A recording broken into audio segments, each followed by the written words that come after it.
এই গাছগুলা কদিন পর পর গোড়া একদম মরে যায়। যে গাছটা হয়েছে ফুল ফুটছে, এখন গোড়া শুকিয়ে যাচ্ছে, কেন বলতে পারি না।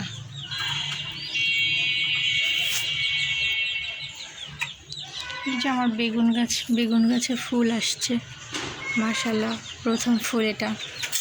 জানি না লম্বা বেগুন হবে না গোল বেগুন হবে, এটা আগে ফুল আসছে আর এটা চলে আসছে ফুল। মাশাআল্লাহ মাশাআল্লাহ, দুটোটা গাছেই ফুল চলে আসছে। আসলে গাছের হলো পরিচর্যা করতে হয়, না এলে আসলে কোনো কিছুই হয় না। আর লাউ গাছ দুটাও দেখতেছি মাশাআল্লাহ মানে যাচ্ছে কোনো রকম, এখন বেঁচে গেলেই আলহামদুলিল্লাহ। আর করলা তো এখন মানে এই গাছের করলা মনে হয় শেষ, মানে আর হবে না। এখন এই গাছটা আবার কেটে আবার নতুন করে করলা গাছ লাগাইতে হবে। তা আমি এই যে আজকে সকাল সকালে একদম ঘুম থেকে উঠছি, এখন হলো গাছে একটু পানি টানি দিয়ে নাস্তা করব, দেন আমি আর কি বের হব। আমার নয়নতারা ফুল গাছে ফুল আসছে, কলি আসছে। এটা একা একাই হয়েছে, আমি লাগাই নাই এই বছর, আমি কোনো ফুল গাছই লাগাইনি। আমার কাছে ফুল গাছের অপরাজিতা, নয়নতারা, তারপরে কুঞ্জলতা সব ফুলেরই বীজ আছে, কিন্তু আমার লাগানো হয় না এই বছর। এখন এই বছর আর লাগাই নেই, সামনের বছর আবার লাগাবো। তো এইটা আবার একা একাই হয়েছে, কারণ আমার এই মাটির মধ্যে অনেক বীজ আছে, অলরেডি পড়ে আছে। গাছ নয়নতারা গাছের বীজ তো একা একা পড়েই হয়। আর এই যে আমার টুনটুনিরা দেখেন কি পাগল হয়ে গেছে, দেখছেন আমাকে দেখে।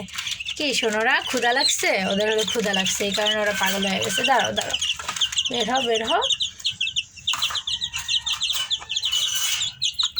দিব এই তো দিব, পাগল হয়ে গেছে খাওয়ার জন্য। আল্লাহ, দেখি, আসো হ্যাঁ আসো দিব না, দাঁড়াও।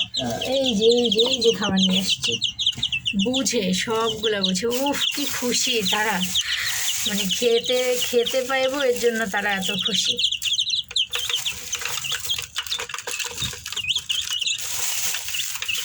মাশাল্লাহ, এগুলো হলো আসলে শখের জন্য নিয়ে আসছি, বাকিটা জানি না কি হবে না হবে, আদৌ ওরা সারভাইভ করবে কিনা, বাঁচবে কিনা। তবে চাই যারা বাঁচুক, বড় হোক আমার বাসায়।